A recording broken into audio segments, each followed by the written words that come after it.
Hello guys, good morning. It's Sunday. So ngayon yung pina-germinate natin na seeds. This is the second day.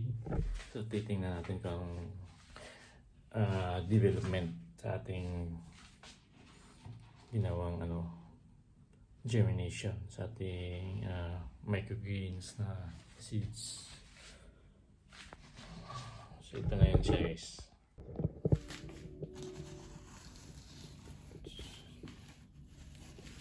This is the second day guys. Titingnan natin kung may mga nag-sprout na. Tsaka check natin yung soil kung medyo pa o basa pa. Ito ilalim. Yan. So yan, nag-sprout na guys. Hindi pa lang yung lahat, pero yan, at least may lumalabas na. See? Yan.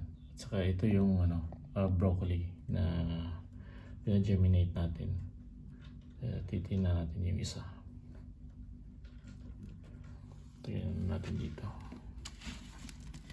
Sila tayong ibang pabigat. Ito yung ginawa natin. At saka yung isa, ito yung lettuce.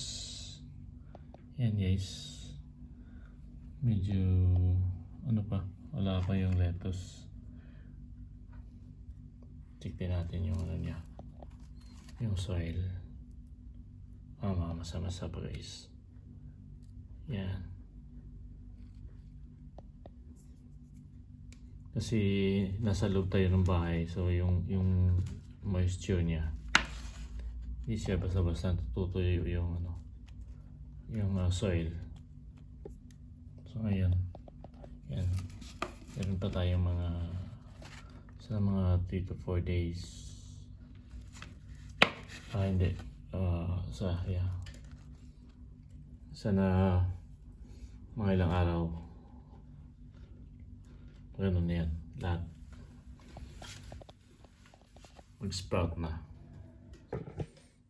Yan.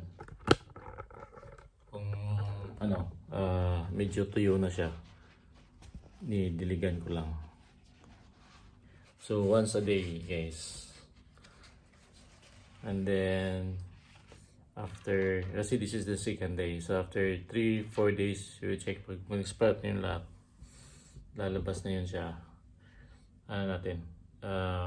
Separate natin itong nakapatong, saka pailawan natin yung lead light natin. So that's the end of my video for today guys.